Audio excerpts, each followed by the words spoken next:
여러분, 사람 때문에 잠을 설치는 밤이 있었다면 그건 여러분이 약해서가 아닙니다. 관계라는 것은 몸의 상처와 달리 겉으로 피가 보이지 않기 때문에 아프다는 사실을 더 늦게 깨닫게 됩니다. 더구나 나이가 들수록 우리는 사람을 좋게 보려는 마음이 몸에 배어 있습니다. 오래 알고 지냈다는 이유로, 이웃이라는 이유로, 같은 모임이라는 이유로 괜히 불편한 말을 꺼냈다가 사이가 틀어질까봐 참고 넘깁니다. 그런데 바로 그 참고 넘기는 습관이 어떤 사람에게는 여러분을 만만하게 만드는 신호가 되기도 합니다. 그래서 오늘 저는 여러분이 다시는 사람 때문에 피눈물 흘리지 않도록 겉모습이 아니라 본색을 알아보는 기준을 말씀드리려 합니다. 위험한 사람은 대개 처음부터 위험하게 보이지 않습니다. 오히려 살갑습니다. 말투가 친절하고 내 형편을 살피는 듯하고 내가 힘들 때 위로도 해줍니다. 그래서 우리는 믿습니다. 아, 이 사람은 괜찮은 사람이구나. 그런데 어느 날 아주 사소한 일상에서 예상치 못한 순간에 그 사람의 진짜 얼굴이 툭 튀어나옵니다. 사람의 본성은 꾸며낸 표정이 아니라 무의식적으로 새어나오는 반응 속에 숨어 있기 때문입니다. 큰 사건이 아니라 작은 순간에 드러납니다. 그 작은 순간이 반복되면 여러분 마음은 조금씩 달아갑니다.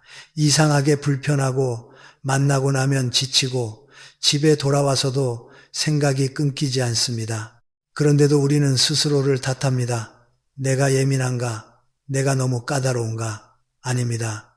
여러분의 감각은 틀리지 않습니다. 다만 그 감각을 믿지 못하게 만드는 정과 미안함이 우리 안에 너무 커졌을 뿐입니다. 제가 오늘 가장 먼저 말씀드리고 싶은 기준은 이것입니다. 관계에서 정말 무서운 일은 다툼이 아닙니다. 누군가와 의견이 다르고 언성이 높아지는 일은 누구에게나 있을 수 있습니다. 더 무서운 것은 책임의 방향이 뒤집히는 것입니다. 잘못은 저쪽에 있는데 죄책감은 이쪽이 떠안는 구조가 만들어질 때 그 관계는 여러분을 갉아먹습니다. 그리고 그 구조를 만드는 사람들의 첫 번째 특징이 있습니다. 바로 자신의 잘못을 절대 인정하지 않는 사람입니다. 여러분, 실수는 누구나 합니다. 나이와 상관없이 아무리 똑똑한 사람도 실수를 합니다. 중요한 것은 실수 자체가 아니라 그 다음입니다. 미안하다 한마디가 관계를 살립니다. 인정하고 고치면 그 실수는 오히려 신뢰를 깊게 만들기도 합니다. 그런데 어떤 사람은 그 한마디를 끝내 하지 않습니다. 분명히 본인이 날짜를 잘못 잡았고 본인이 확인을 하지 않았고 본인이 착각했는데도 입에서 나오는 말은 늘 똑같습니다. 그 앱이 이상했어. 네가 정확히 말 안 했잖아. 요즘 내가 정신이 없었어. 말이 길어지고 설명이 많아지고 결론은 항상 하나입니다. 내 잘못이 아니다. 이 사람에게는 사실이 중요한 게 아닙니다. 자기 체면이 더 중요합니다. 내가 틀릴 수 있다는 사실을 견디지 못합니다. 틀렸다는 말이 곧 내가 부족한 사람이라는 판결처럼 느껴지기 때문입니다. 문제는 여기서 끝나지 않습니다. 이런 사람과 가까이 지내면 여러분이 이상한 역할을 맡게 됩니다. 원래는 그 사람이 사과해야 하는 상황인데 어느새 여러분이 사과하게 됩니다. 내가 좀 더 확인했어야 했는데 내가 괜히 말했나 이런 말이 입에서 나오기 시작합니다. 잘못은 저쪽인데 죄책감은 이쪽이 챙깁니다. 이것이 반복되면 여러분은 점점 자신감을 잃습니다. 내가 뭘 해도 불편한 일이 생기는 것 같고 내가 늘 부족한 사람인 것 같고 결국 말수를 줄이게 됩니다. 갈등이 생길까봐 조심하고 또 조심합니다. 그러다 어느 날 관계가 아니라 관리가 되어버립니다. 상대의 기분을 맞추는 관리, 상대의 책임을 대신 짊어지는 관리 말입니다. 여러분, 그건 우정도 아니고 인간관계도 아닙니다. 그건 희생입니다. 정약용 선생은 잘못을 인정하는 것이 진짜 용기다 라는 뜻의 가르침을 남겼습니다. 저는 이 말을 관계의 기준으로 삼아야 한다고 봅니다. 실수를 인정하지 못하는 사람은 성장할 수 없습니다. 배울 일이 없기 때문입니다. 모든 일이 남 탓이니 스스로 고칠 이유도 없습니다. 같은 실수를 반복하고 매번 다른 핑계를 붙일 뿐입니다. 그리고 그 반복의 비용은 누가 치르느냐? 옆에 있는 사람이 치릅니다. 가장 가까운 사람이 치릅니다. 여러분이 치릅니다. 그래서 저는 여러분께 묻고 싶습니다. 지금 여러분 곁에 명백한 잘못 앞에서도 미안하다는 말 한마디를 못하는 사람이 있습니까? 그 사람이 여러분의 마음을 존중하는 사람일까요? 존중은 말이 아니라 태도에서 나옵니다. 잘못을 인정하는 태도, 그것이 상대를 사람으로 대하는 최소한의 예의입니다. 혹시 여러분은 이렇게 생각하실지 모릅니다. 그래도 그 사람도 사정이 있겠지. 물론 사정은 있을 수 있습니다. 하지만 사정이 있다고 해서 책임이 사라지지는 않습니다. 피곤해도 힘들어도 바빠도 잘못을 했으면 인정할 수 있어야 합니다. 인정하지 못하는 사람은 결국 누군가에게 책임을 떠넘길 사람입니다. 그리고 그 누군가가 여러분이 될 가능성이 큽니다. 특히 여러분이 착하고 참고 관계를 지키려는 사람이면 그럴수록 더 그렇습니다. 착한 사람은 쉽게 이용당합니다. 왜냐하면 착한 사람은 마지막까지 내가 참으면 되지라고 생각하기 때문입니다. 그런데 그 참음은 덕이 아니라 상대에게는 더 해도 된다는 허락이 될 때가 있습니다. 이제부터는 단호해지셔야 합니다. 관계는 노력으로만 유지되는 것이 아닙니다. 서로 책임을 나눌 때 유지됩니다. 한쪽이 계속 인정하지 않으면 관계는 기울어집니다. 여러분이 한 발 양보하면 상대는 두 발을 요구합니다. 여러분이 한 번 대신 사과하면 상대는 다음에도 대신 사과하길 기대합니다. 그러다 보면 어느 순간 여러분의 삶에서 평온이 사라집니다. 마음이 늘 무겁고 만남이 부담이 되고 연락이 오면 심장이 먼저 긴장합니다. 여러분, 그런 관계는 오래 갈수록 여러분을 늙게 만듭니다. 얼굴빛이 어두워지고 말이 줄고 자신이 작아집니다. 저는 여러분이 더 이상 그렇게 살지 않기를 바랍니다. 나이가 들수록 더 중요한 것은 체면이 아니라 평온입니다. 사람을 많이 아는 것이 아니라 마음이 편한 사람을 곁에 두는 것입니다. 그러니 첫 번째 기준을 분명히 하십시오. 명백한 잘못 앞에서 인정하지 않고 핑계부터 찾는 사람, 그 사람은 언젠가 반드시 여러분에게 책임을 떠넘깁니다. 그때 여러분이 상처받기 전에 지금부터 거리 두는 연습을 하십시오. 그것은 냉정함이 아니라 자기 자신을 지키는 성숙함입니다. 여러분은 누군가의 감정과 책임을 대신 처리하라고 태어난 사람이 아닙니다. 여러분은 존중받을 자격이 있는 사람입니다. 그 사실을 오늘부터는 잊지 마십시오. 여러분, 사람을 볼 때 가장 정확한 기준은 그 사람이 나에게 잘하느냐가 아닙니다. 그 사람이 타인의 사정을 어떻게 다루는가입니다. 특히 남의 약점, 남의 고민, 남의 비밀을 손에 쥐었을 때 그 사람의 인격이 드러납니다. 오늘은 두 번째로 멀리해야 할 유형, 남의 비밀을 함부로 말하고 다니는 사람에 대해 말씀드리겠습니다. 이건 겉으로는 친절하고 따뜻해 보여도 속으로는 관계를 깨뜨리는 가장 위험한 습관입니다. 왜냐하면 비밀이란 것은 한번 새어나가면 다시는 원래 자리로 돌아오지 않기 때문입니다. 우리는 살면서 누구나 마음이 무너지는 순간이 있습니다. 가족 문제, 자식 문제, 건강 문제, 돈 문제, 이런 이야기는 아무에게나 꺼낼 수 없습니다. 그래서 어렵게 한 사람을 선택합니다. 너한테만 말하는 거야. 정말 부탁인데 비밀로 해줘.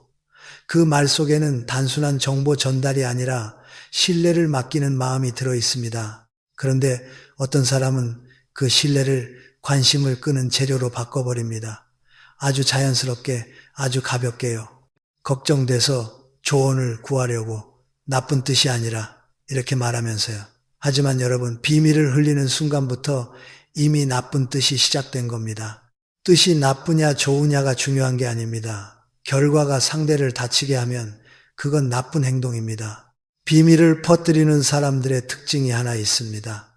말이 길고 설명이 많습니다.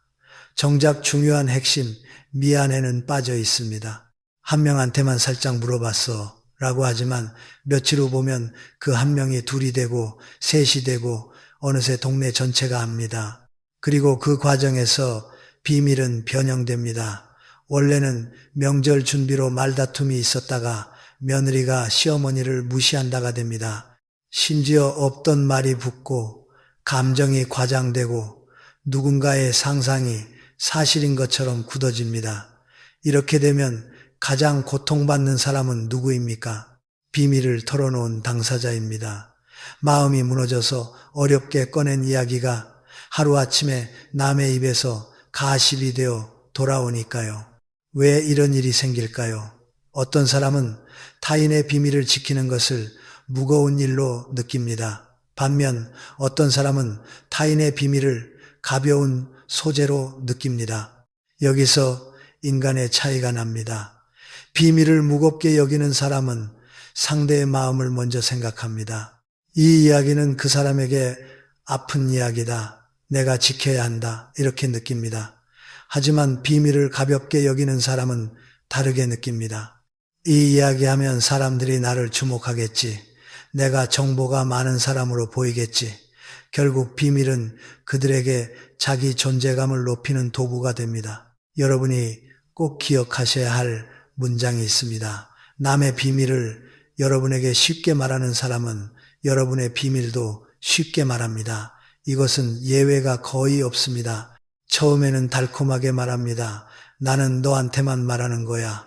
그런데 그 말이 사실이라면 왜 굳이 너한테만이라는 말을 강조할까요? 진짜로 비밀을 지키는 사람은 오히려 조용합니다. 말이 없습니다. 묻지 않으면 꺼내지 않습니다. 반대로 입이 가벼운 사람은 나만 아는 이야기라는 포장지로 관심을 끕니다. 그리고 그 포장지를 뜯는 순간 그 비밀은 이미 안전하지 않습니다. 정약용 선생은 제자들에게 비밀을 지키는 것이 신의 시작이다라는 뜻의 가르침을 강조하셨습니다.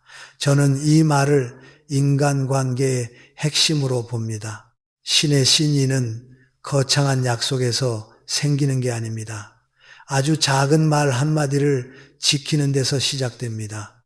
남의 사정 하나를 지켜주는 것, 그게 사람이 사람을 존중하는 기본입니다. 비밀을 지키지 못하는 사람은 결국 사람을 존중하지 못하는 사람입니다. 그 사람은 여러분을 사랑해서 말을 퍼뜨리는 게 아닙니다. 여러분을 돕기 위해서도 아닙니다. 단지 자신의 입과 감정을 통제하지 못할 뿐입니다. 그리고 통제하지 못하는 사람은 언젠가 여러분 삶을 통제하려 들 가능성도 큽니다. 그렇다면 우리는 어떻게 해야 할까요? 여기서 중요한 것은 따지기가 아니라 경계입니다. 그 사람을 붙잡고 싸워도 비밀은 이미 나갔습니다. 그 사람에게 화를 내도 그 사람은 이렇게 말할 겁니다. 내가 뭘 그렇게 큰 잘못했어? 너무 예민한 거 아니야?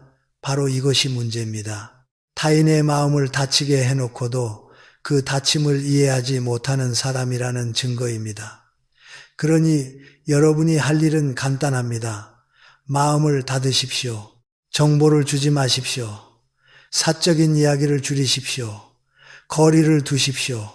깊은 관계를 맺지 마십시오. 관계는 유지하되 깊이를 조절하는 겁니다. 여러분, 나이가 들수록 관계의 양보다 질이 중요해집니다. 전화 몇 통이 중요한 게 아닙니다. 만나서 웃는 얼굴이 중요한 게 아닙니다. 진짜 중요한 것은 여러분이 힘들 때 내 이야기가 안전하게 머무를 사람이 있는가입니다. 비밀을 지키는 사람은 결국 여러분의 마음을 지키는 사람입니다. 그런 사람은 드뭅니다. 그래서 더 소중합니다. 반대로 비밀을 퍼뜨리는 사람은 여러분을 이야깃거리로 만드는 사람입니다. 그런 사람 곁에서 여러분의 마음이 편할 수 없습니다. 제가 여러분께 제안 드립니다. 앞으로 누군가에게 고민을 말하기 전 딱 한 가지를 확인하십시오. 그 사람이 다른 사람의 이야기를 나에게 어떻게 말해왔는가? 늘 누군가의 사정을 재미있게 전하고 내가 들었는 대로 시작하는 사람이었다면 그 사람에게는 여러분의 비밀을 맡기지 마십시오. 그것은 신뢰가 아니라 위험을 맡기는 겁니다. 여러분의 마음은 실험 대상이 아닙니다. 이제 여러분은 관계를 더 조심스럽게 선택하실 나이입니다. 참아주는 관계가 아니라 존중받는 관계를 선택하셔야 합니다. 비밀을 지키지 못하는 사람과는 피상적인 인사만 나누십시오.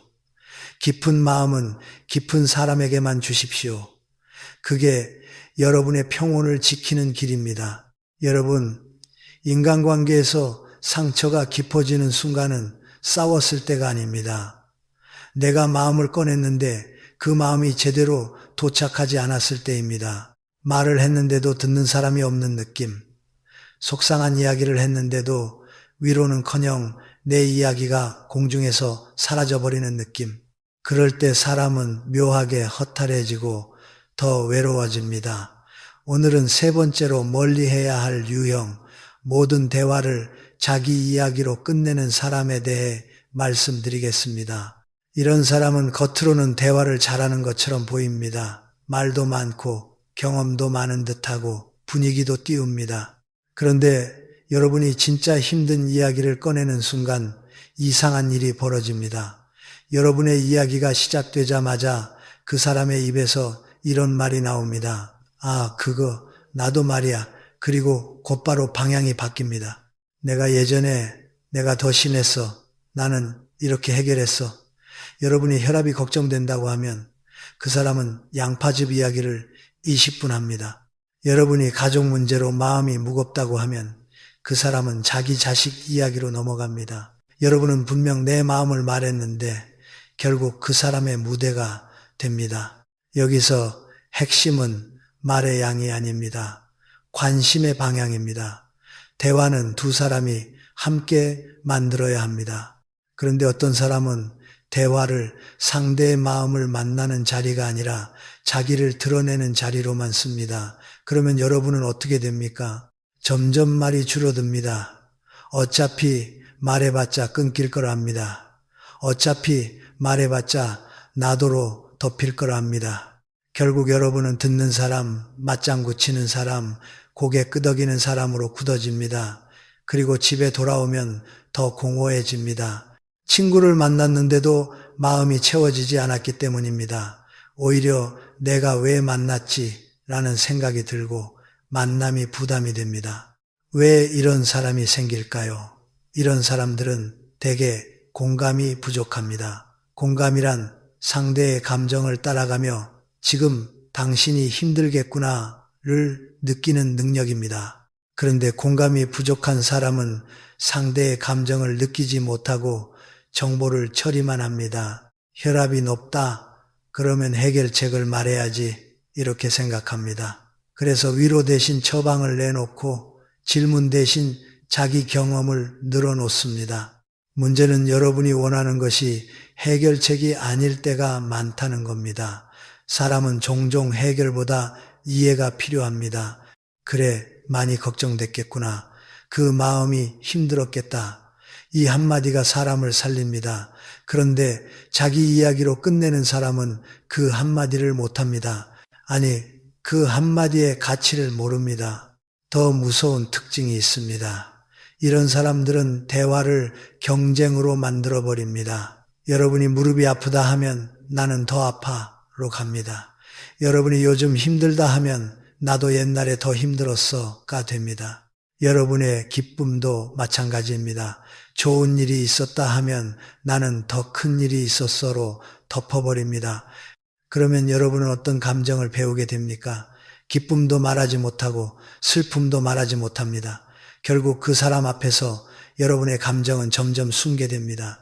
관계가 깊어지는 게 아니라 여러분이 줄어드는 관계가 됩니다. 정약용 선생은 듣는 것이 말하는 것보다 어렵고 귀하다는 뜻의 말씀을 남겼습니다. 저는 이 말을 정말 중요한 기준으로 삼아야 한다고 봅니다. 말하는 것은 누구나 합니다.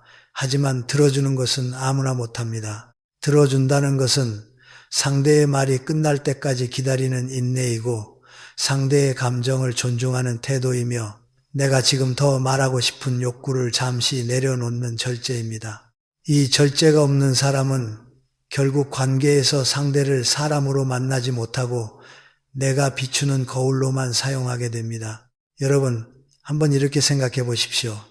나는 그 사람 이야기를 너무 많이 알고 있습니다. 그 사람의 가족사, 건강, 취미, 분노, 자랑, 불만까지 다 압니다. 그런데 그 사람은 나에 대해 얼마나 알고 있을까요? 내 마음이 어떤지, 내가 무엇을 두려워하는지, 내가 무엇에 기뻐하는지 그 사람은 모릅니다. 관심이 없기 때문입니다. 관심이 없으면 질문이 없습니다. 질문이 없으면 공감도 없습니다. 그러니 관계는 자연스럽게 얕아집니다. 오래 만났다고 해서 깊어지는 게 아닙니다. 깊어지는 관계는 내 이야기가 안전하게 머무를 곳이 있는 관계입니다. 그렇다면 우리는 어떻게 해야 할까요? 우선 여러분이 스스로를 탓하지 마십시오. 내 말이 재미없나? 내가 표현을 못했나? 아닙니다. 문제는 표현이 아니라 구조입니다. 상대가 처음부터 받을 그릇이 없었던 겁니다. 그 다음은 분명히 해야 합니다. 대화의 균형을 지키십시오. 여러분이 한 문장을 말하면 상대가 두 문장으로 빼앗는 관계는 오래 갈수록 여러분을 지치게 합니다. 처음에는 그 사람 원래 말이 많아 라고 넘기지만 그 반복이 결국 여러분의 마음을 비웁니다. 방법은 간단합니다. 첫째, 중요한 이야기를 그 사람에게 하지 마십시오. 둘째, 만남의 시간을 줄이십시오. 셋째, 깊은 관계를 맺지 마십시오. 그리고 넷째, 여러분의 이야기를 진심으로 들어주는 사람에게 시간을 쓰십시오. 여러분의 말에 귀 기울이고 중간에 끊지 않고 질문하고 그랬구나라고 받아주는 사람, 그런 사람이 진짜 사람입니다. 여러분, 나이가 들수록 우리는 더 이상 아무에게나 마음을 줄 시간이 없습니다. 관계는 선택입니다. 그리고 그 선택의 기준은 단순합니다. 내가 그 사람을 만나고 난 뒤 마음이 편해지는가, 더 고갈되는가, 대화는 에너지를 채워야 합니다. 그런데 만나고 나면 늘 허탈하고 말하고 싶은 마음이 사라지고 집에 돌아와 더 외로워진다면 그 관계는 이미 답이 나와 있습니다. 여러분의 목소리가 사라지는 곳에서는 여러분의 삶도 작아집니다. 이제는 여러분의 목소리를 존중해주는 사람 곁에 머무십시오. 그것이 남은 인생의 품격입니다. 여러분, 인간관계에서 가장 피곤한 사람은 나쁜 말을 하는 사람이 아닙니다. 감정을 통제하지 못하는 사람입니다. 말이 독해도 시간이 지나면 잊히는 경우가 있습니다. 하지만 감정이 폭발하는 사람 옆에 있으면 여러분의 몸이 먼저 반응합니다. 심장이 조마조마해지고 말이 조심스러워지고 약속 전부터 피곤해집니다. 오늘은 네 번째로 멀리해야 할 유형, 감정을 다스리지 못하고 폭발하는 사람에 대해 말씀드리겠습니다. 이런 사람들은 대개 이렇게 시작합니다. 아주 사소한 일에서 갑자기 목소리가 커집니다. 커피가 5분 늦게 나왔다고 직원에게 날이 선 말이 튀어나옵니다. 왜 이렇게 늦어? 확인도 안 하고 내오나. 상대가 사과해도 멈추지 않습니다. 분노의 크기가 상황의 크기와 맞지 않습니다. 우리는 그 장면을 보면서 속으로 이렇게 느낍니다. 저 정도 일로 저렇게까지 화낼 일인가? 그렇습니다. 화낼 일이 아닙니다. 그런데도 화를 냅니다. 왜냐하면 그 분노는 지금 눈앞의 커피 때문이 아니라 그 사람 안에 쌓여있던 불안과 좌절이 밖으로 터지는 방식이기 때문입니다. 여러분, 분노는 종종 상황을 핑계로 삼습니다. 진짜 원인은 내면에 있는데 표면에서는 외부 탓을 합니다. 그래서 이런 사람들은 같은 패턴을 반복합니다. 음식이 늦어도 화, 길이 막혀도 화, 누군가가 실수해도 화, 심지어 자신이 조금 불편해도 화입니다. 그때 옆에 있는 사람은 어떤 역할을 하게 될까요? 감정의 방파제가 됩니다. 괜찮아. 그럴 수도 있지. 그만해. 창피해. 이렇게 달래고 수습합니다. 처음에는 친구니까, 가족이니까 하며 넘깁니다. 하지만 시간이 지나면 여러분이 더 먼저 지칩니다. 왜냐하면 여러분은 늘 긴장 상태로 살아야 하기 때문입니다. 감정을 폭발하는 사람과 가까이 있으면 관계는 자연스럽게 눈치 게임이 됩니다. 오늘은 기분이 어떤지, 이 말을 하면 화를 낼지, 저 행동을 하면 삐질지, 여러분의 머릿속에 늘 계산이 돌아갑니다. 대화의 내용보다 분위기를 먼저 읽게 됩니다. 그런데 여러분, 이건 정상적인 관계가 아닙니다. 관계는 편안함 위에 세워져야 합니다. 그런데 그 사람 때문에 늘 긴장해야 한다면 그건 이미 여러분의 평온을 침범하는 관계입니다. 또 한 가지, 우리가 흔히 속는 지점이 있습니다. 그래도 나한테는 화를 안 내 라고 말하는 경우입니다. 여러분, 그건 안전하다는 뜻이 아닙니다. 그 사람의 분노는 언제든 방향이 바뀔 수 있는 것입니다. 오늘은 직원에게, 내일은 다른 친구에게, 그 다음은 결국 가장 가까운 사람에게 향합니다. 감정을 조절하지 못하는 사람은 상황에 따라 화살을 쏘는 것이지 원칙에 따라 멈추는 사람이 아닙니다. 그러니 나에게는 아직 안 그랬다는 말은 아직 내 차례가 안 왔다에 가깝습니다. 정약용 선생은 화를 다스리지 못하는 자는 스스로를 다스리지 못한다는 뜻으로 경계하셨습니다. 저는 이 말이 관계의 본질을 찌른다고 생각합니다. 자기 자신도 다스리지 못하는 사람이 어떻게 타인과 건강한 관계를 맺겠습니까? 감정 조절은 인간관계의 기본입니다. 특히 나이가 들수록 감정 조절은 품격입니다. 큰 소리를 낸다고 권위가 생기는 게 아닙니다. 오히려 자기 감정을 다룰 줄 아는 사람이 진짜 강한 사람입니다. 여러분이 조심해야 할 것은 큰 분노만이 아닙니다. 침묵으로 벌을 주는 분노도 있습니다. 겉으로는 조용하지만 표정이 굳고 말을 끊고 1시간이고 2시간이고 분위기를 얼립니다. 옆에 있는 사람은 어떻게 됩니까? 계속 불안합니다. 내가 뭘 잘못했나? 언제 풀리나? 하며 눈치를 봅니다. 이것도 폭력입니다. 소리 지르는 폭력과 침묵으로 조종하는 폭력은 형태만 다를 뿐 결과는 같습니다. 상대를 불안하게 만들고 자존감을 깎고 관계를 지배합니다. 여러분, 중요한 건 이것입니다. 여러분은 누군가의 감정 쓰레기통이 아닙니다. 상대가 스트레스를 받는다고 해서 여러분이 그 분노를 받아줄 의무는 없습니다. 상대가 기분이 나쁘다고 해서 여러분이 하루 종일 죄인이 될 이유도 없습니다. 관계는 서로를 편안하게 해야 합니다.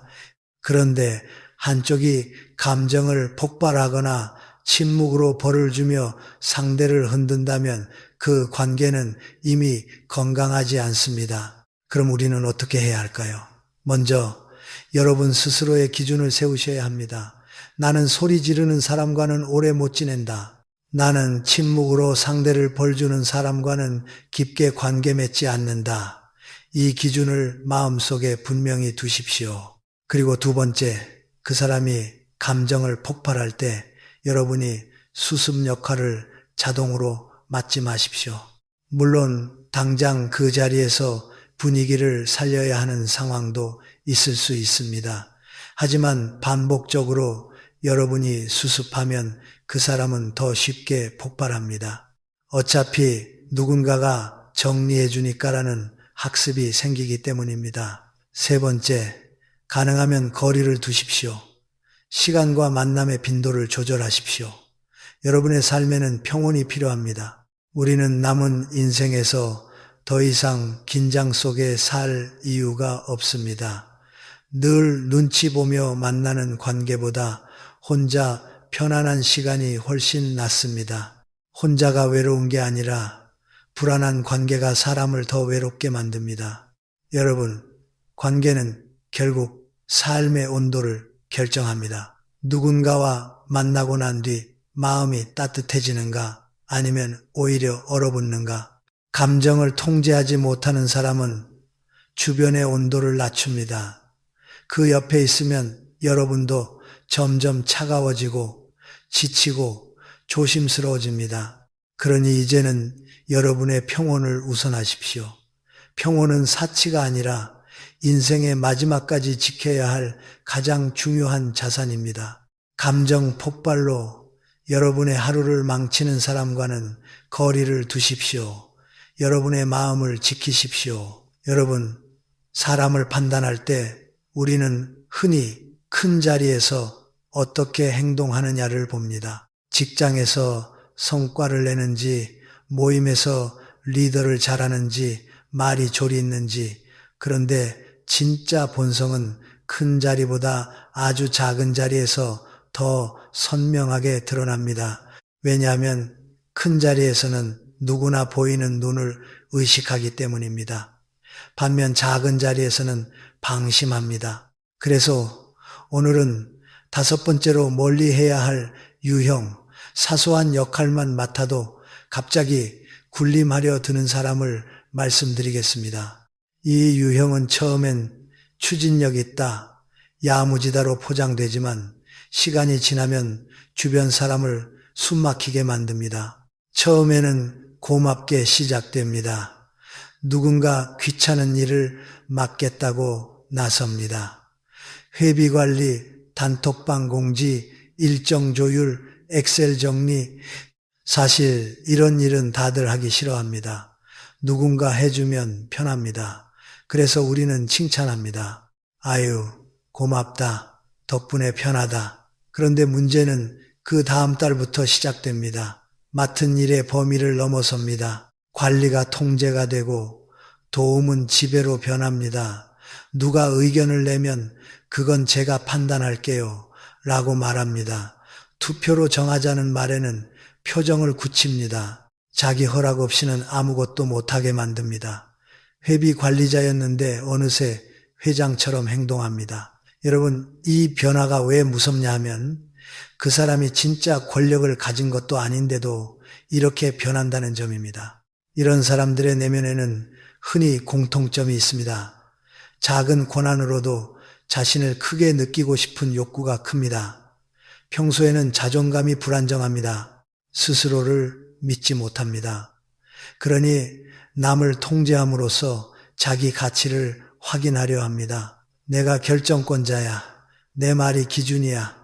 이런 방식으로 자기 존재를 증명합니다.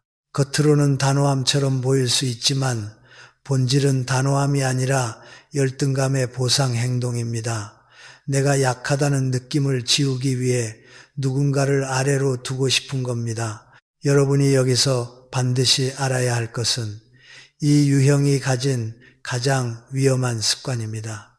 권한을 봉사가 아니라 특권으로 여긴다는 점입니다. 봉사는 모두를 편하게 하는 방향으로 흐릅니다. 투명하게 공유하고 의견을 모으고 결과를 정리합니다. 하지만 특권은 다릅니다. 특권을 가진 사람은 정보를 독점합니다. 결정 과정을 숨깁니다. 그리고 자신을 거치게 만듭니다. 제가 해야 합니다. 제가 알아서 합니다. 라는 말이 늘어나면 실제로는 나를 통과하지 않으면 안 된다는 구조가 만들어집니다. 그러면 모임은 어떤 분위기가 됩니까? 자유롭게 말하지 못합니다. 이거 해도 되나? 저거 말하면 기분 나빠할까? 이런 조심이 늘어납니다. 결국 사람들은 모임이 즐거워서가 아니라 눈치 보느라 피곤해집니다. 정약용 선생은 목민심서에서 작은 권세를 휘두르는 자를 경계하라는 취지의 경고를 남겼습니다. 저는 이 말이 지금에도 그대로 적용된다고 봅니다. 작은 자리에서 교만한 사람은 큰 자리에서 더 위험해집니다. 작은 일에서도 사람을 깔보고 통제하려 드는 사람이 더 큰 권한을 갖게 되면 어떻게 될까요? 반대하는 사람을 불편해할 것이고 결국 배제하려 할 겁니다. 처음에는 일을 잘 굴린다는 명분으로 시작하지만 마지막엔 사람을 굴리는 방식으로 끝납니다. 여러분이 특히 조심해야 할 것은 이런 사람과 함께 있을 때 여러분 자신이 변한다는 사실입니다. 처음에는 그냥 저 사람이 깐깐한가 보다 하고 넘어갑니다. 그런데 시간이 지나면 여러분이 먼저 움츠러듭니다. 원래 여러분은 자유롭게 의견을 내던 사람이었는데 어느 순간부터 허락을 구합니다. 이거 괜찮을까요? 그럼 어떻게 하면 좋을까요? 이렇게요. 여러분의 주체성이 조금씩 줄어듭니다. 그리고 관계가 오래될수록 그 줄어듦은 습관이 됩니다. 여러분, 이것이 가장 무섭습니다. 사람 하나 때문에 여러분의 태도가 바뀌고 여러분의 성격이 바뀌고 여러분의 삶의 크기가 작아지는 것, 그건 결코 가볍게 볼 문제가 아닙니다. 그럼 우리는 어떻게 해야 할까요? 첫째, 초기 신호를 놓치지 마십시오. 누군가 작은 역할을 맡자마자 말투가 달라지고 결정권을 독점하고 의견을 맡고 내가 수고하니까 내 말대로 라는 태도를 보인다면 그건 능력이 아니라 경고입니다. 둘째, 기준을 세우십시오. 이건 함께 결정합시다. 정보는 공유합시다. 투표로 정합시다. 이 말에 과민하게 반응한다면 그 사람은 협업이 아니라 지배를 원하는 겁니다. 셋째, 가능하면 거리를 두십시오. 여러분이 그 사람을 바꾸려 애쓰지 마십시오. 권력에 취한 사람은 쉽게 바뀌지 않습니다. 오히려 여러분이 지칩니다. 넷째, 여러분 자신을 확인하십시오. 그 사람을 만나고 난 뒤 내가 자꾸 작아지는지, 말이 줄어드는지, 눈치를 보게 되는지, 그렇다면 이미 답은 나와 있습니다. 관계는 편안해야 합니다. 모임은 즐거워야 합니다. 작은 역할 때문에 숨 막히는 분위기가 만들어진다면 그건 더 이상 건강한 공동체가 아닙니다. 여러분, 삶의 후반부에는 누가 나를 끌어올려 주는가만큼 누가 나를 작아지게 만드는가를 더 정확히 봐야 합니다. 작은 권한에 취해 군림하려는 사람은 여러분을 동등한 사람으로 보지 않습니다. 아래 사람으로 봅니다. 그래서 여러분이 점점 허락을 구하게 만듭니다. 그러나 여러분은 누군가의 허락을 받아야 사는 사람이 아닙니다. 여러분은 존중받아야 할 사람이고 동등한 관계 속에서 편안하게 살아야 할 사람입니다. 그러니 작은 권력에 취한 사람을 멀리 하십시오. 그게 여러분의 품격을 지키는 길입니다.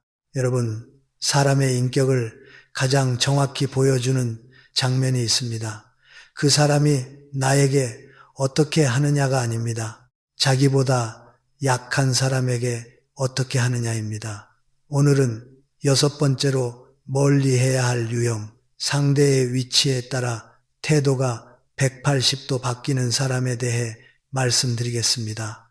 이 유형은 겉으로는 사교적이고 예의 바른 것처럼 보입니다. 그런데 한 번만 유심히 보면 그 예의가 인격이 아니라 계산이라는 것을 금방 알 수 있습니다. 이런 사람들은 보통 이런 모습을 보입니다.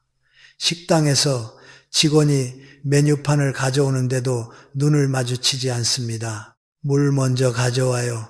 이거 다시 데워와요. 말투는 명령이고 주세요나 감사합니다. 같은 말이 없습니다. 조금만 일이 늦어져도 표정이 굳고 짜증이 올라옵니다. 계산할 때 카드가 한 번에 안 찍히면 직원에게 불만을 쏟아냅니다.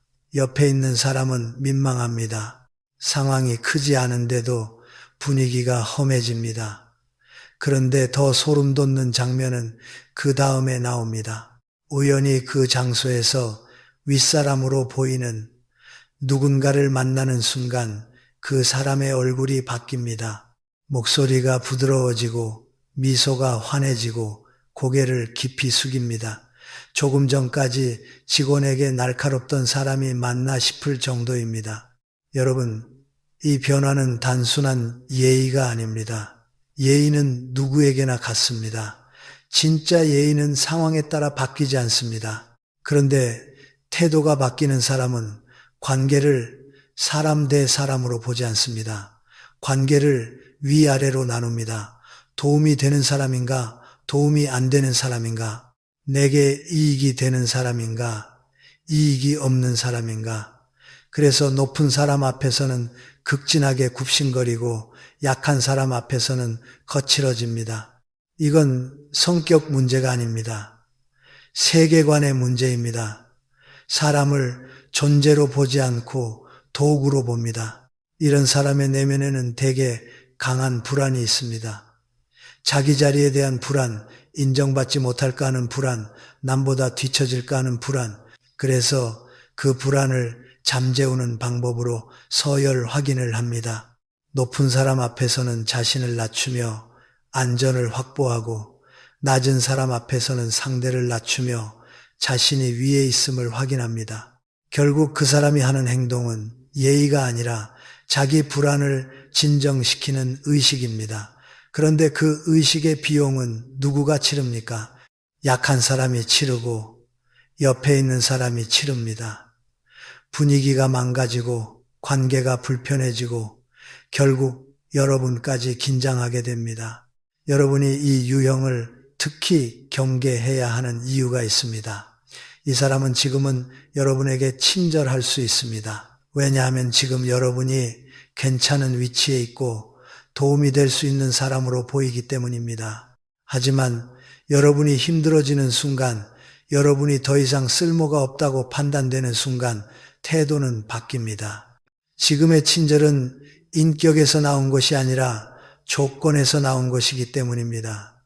조건이 바뀌면 친절도 사라집니다. 그러니 우리는 한 가지를 반드시 확인해야 합니다. 그 사람이 나에게 잘해주는가가 아니라 아무 이득이 없는 사람에게도 잘하는가입니다. 정약용 선생은 아랫사람을 대하는 태도가 그 사람의 진짜 품격이라는 취지로 경계하셨습니다.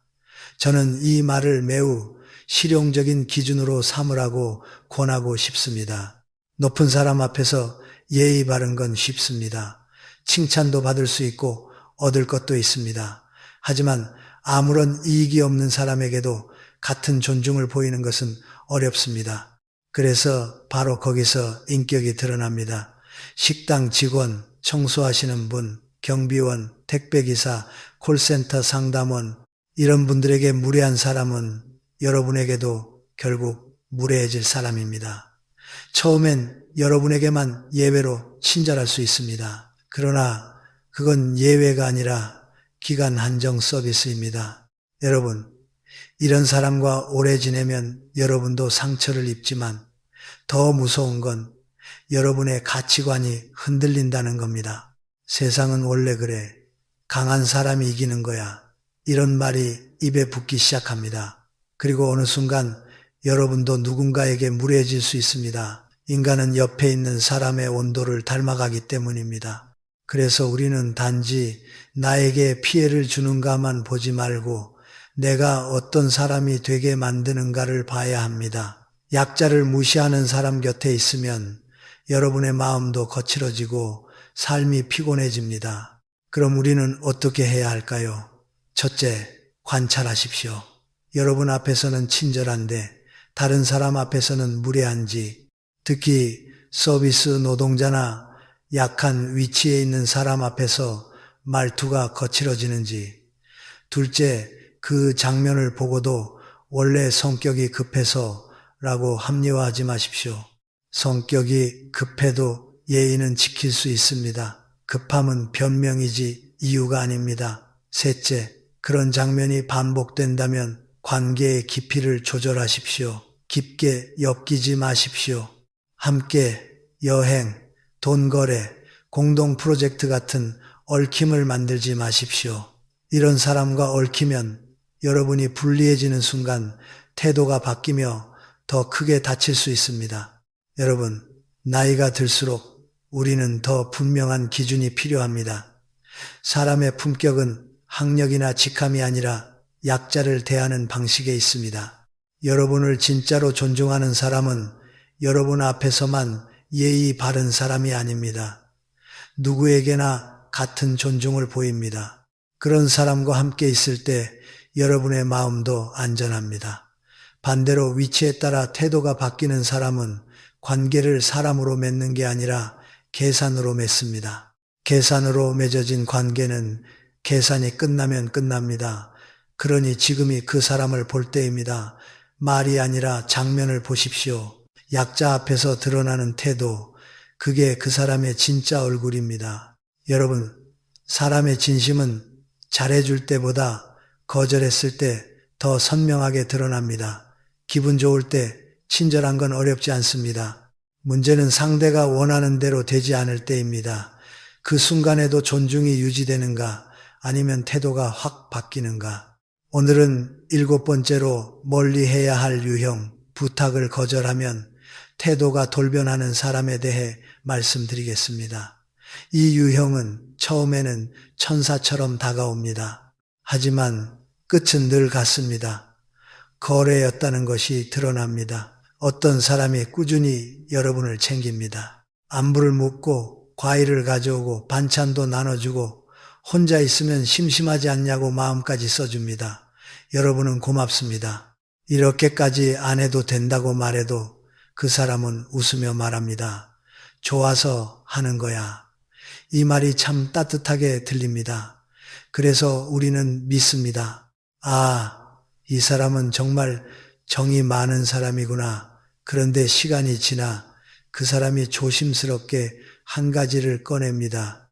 명의를 빌려달라거나 보증을 서달라거나 돈을 잠깐 빌려달라거나 누군가에게 부탁을 전해달라거나 그 부탁은 겉으로는 작아 보이지만 여러분 인생을 흔들 수 있는 부탁일 때가 많습니다. 여러분이 그 부탁을 거절합니다. 이유는 충분합니다. 원칙이 있고 가족과의 약속이 있고 살아오며 배운 교훈이 있기 때문입니다. 여러분은 미안하다고 말합니다. 마음은 있지만 어렵다고 말합니다. 그런데 바로 그 순간 그 사람의 표정이 바뀝니다. 목소리가 달라지고 말이 짧아지고 서운함이 아니라 분노와 계산이 섞인 기운이 올라옵니다. 그동안 내가 얼마나 챙겼는데 이럴 줄 알았으면 끝까지 말하지 않아도 뜻은 분명합니다. 투자 대비 수익이 없다는 불만입니다. 그리고 그 다음 날부터 연락이 뚝 끊깁니다. 길에서 마주쳐도 인사만 하고 지나갑니다. 과일도 반찬도 안부도 사라집니다. 여러분은 허탈합니다. 1년의 친절이 진심이 아니었나? 바로 그겁니다. 진심이 아니라 계산이었습니다.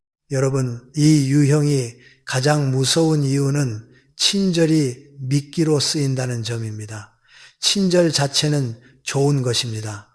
우리는 친절한 사람에게 마음이 열립니다. 그런데 어떤 사람은 친절을 순수한 마음이 아니라 심리적 빚을 쌓는 도구로 씁니다. 오늘은 반찬을 주고 내일은 안부를 묻고 그 다음은 도와주고 그렇게 쌓아두는 겁니다. 그리고 언젠가 큰 부탁을 꺼낼 때 상대가 거절하기 어렵게 만듭니다. 내가 이만큼 했는데 라는 압박이 작동하니까요.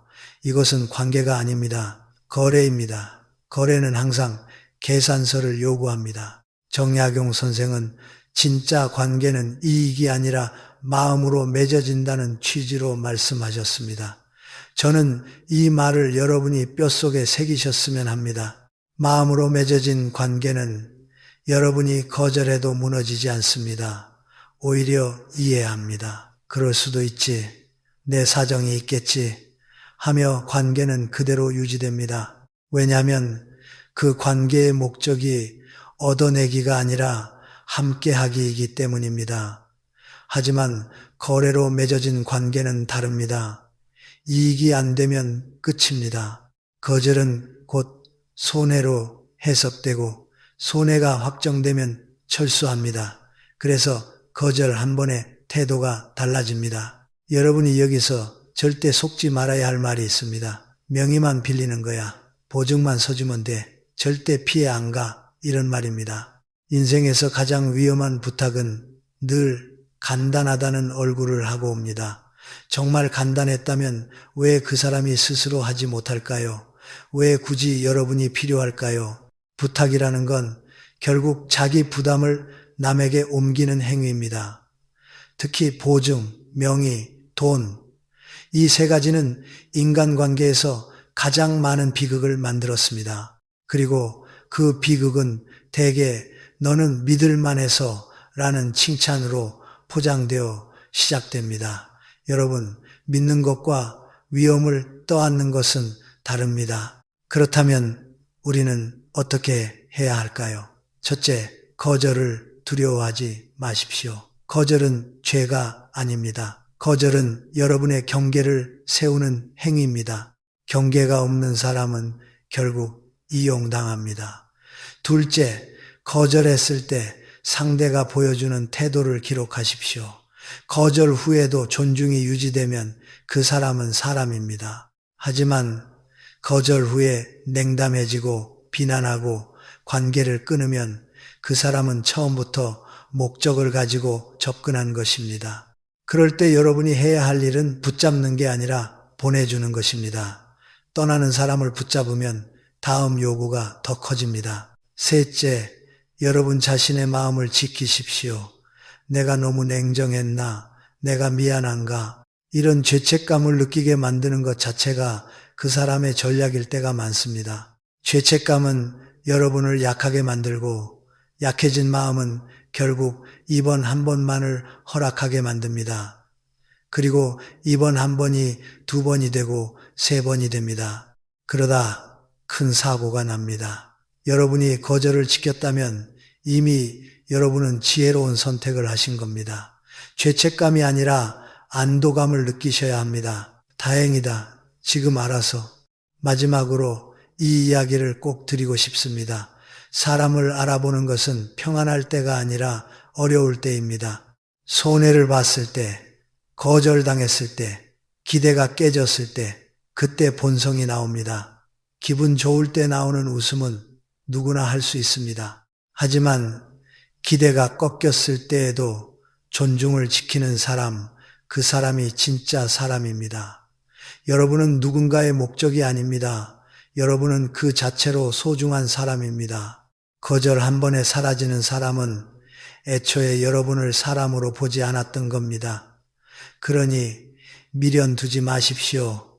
보내주십시오. 그리고 남은 시간은 조건 없이, 계산 없이 여러분을 아끼는 사람에게 쓰십시오. 그것이 노년의 평온이고 삶의 품격입니다. 여러분, 사람을 알아보는 가장 중요한 순간이 언제인지 아십니까? 함께 웃고 있을 때가 아닙니다. 서로 잘 지낼 때가 아닙니다. 손해가 생기거나 억울하거나 불편하거나 마음이 상했을 때입니다. 그때 나오는 한마디, 그때 드러나는 표정, 그때의 행동이 그 사람의 진짜 얼굴입니다. 우리는 오랜 세월 관계를 지켜야 한다는 마음으로 살아왔습니다. 친척이니까, 오래 알고 지냈으니까, 같은 동네니까, 같은 모임이니까, 그래서 불편함을 참고 상처를 삼키고 스스로에게 말합니다. 내가 좀 더 참자. 내가 이해하자. 그런데 여러분, 시간이 길다고 해서 좋은 관계가 되는 건 아닙니다. 가까이 있다고 해서 나를 존중하는 사람이 되는 것도 아닙니다. 오히려 가까우니까 더 함부로 하는 사람이 있습니다. 그럴 때 우리는 이제 결론을 내릴 수 있어야 합니다. 관계는 거리가 아니라 존중으로 유지되는 것이라고요. 오늘 우리는 7가지 행동을 통해 즉시 거리를 둬야 할 사람의 모습을 보았습니다. 잘못을 인정하지 않고 남 탓으로 빠지는 사람, 남의 비밀을 퍼뜨리는 사람, 대화를 늘 자기 이야기로 끝내는 사람, 감정을 폭발시키거나 침묵으로 벌주는 사람, 작은 권한에 취해 타인을 통제하려는 사람, 상대 지위에 따라 태도가 바뀌는 사람, 거절하면 돌변하는 사람, 이 7가지는 서로 다르게 보이지만 뿌리는 하나입니다. 상대를 사람으로 보지 않는 태도입니다.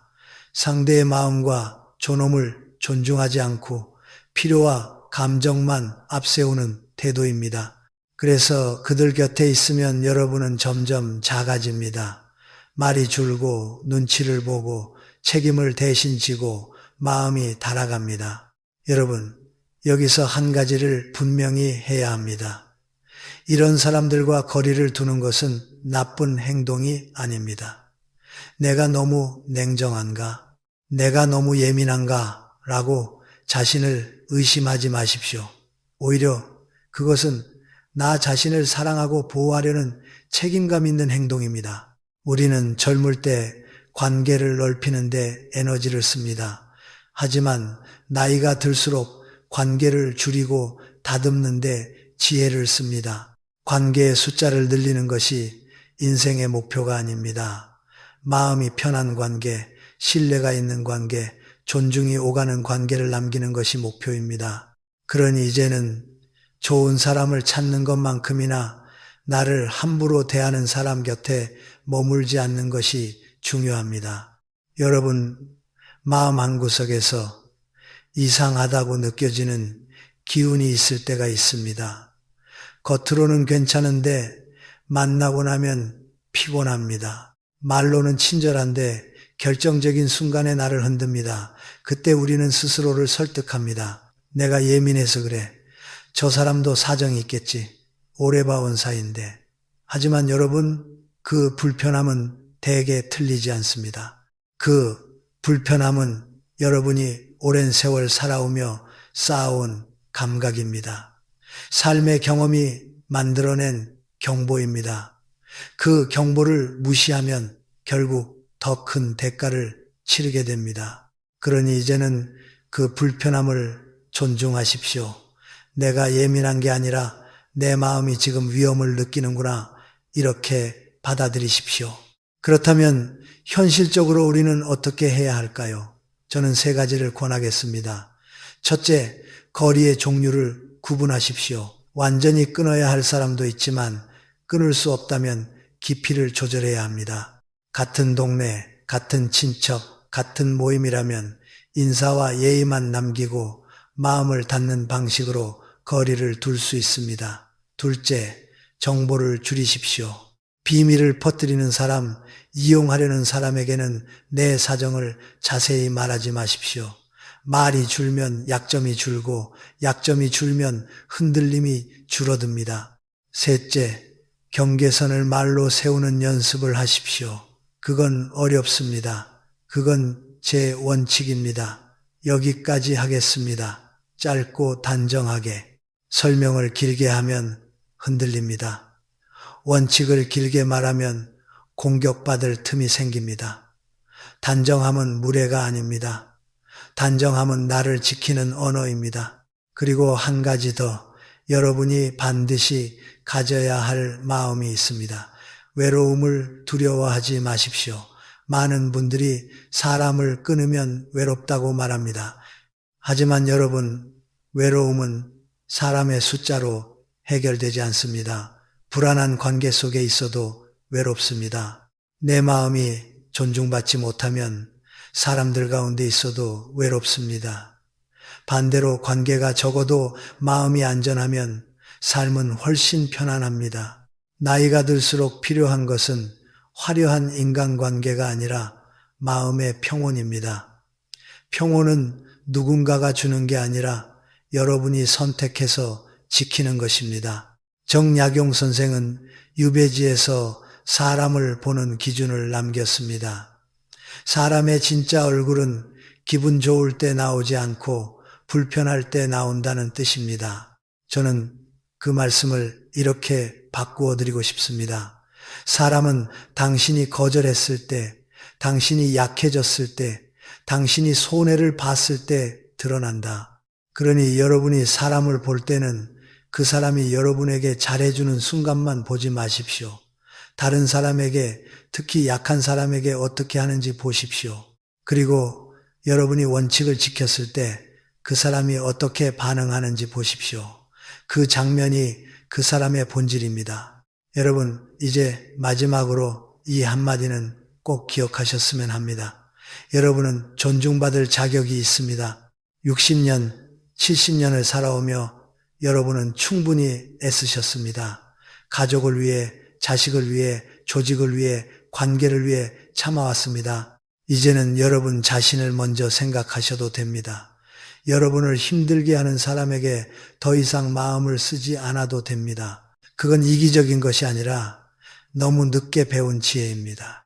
오늘부터는 이렇게 선택하십시오. 나를 작아지게 만드는 사람과는 멀어지고 나를 편안하게 만드는 사람 곁으로 가십시오. 나의 마음을 가볍게 하는 사람에게 시간을 쓰십시오. 나를 존중해 주는 사람에게 웃음을 주십시오. 그리고 무엇보다 여러분 스스로를 존중하십시오. 관계를 정리하는 순간은 아픈 순간이지만 그 아픔 뒤에는 반드시 평온이 옵니다. 여러분의 남은 인생은 그 평온 위에서 더 단단해질 것입니다.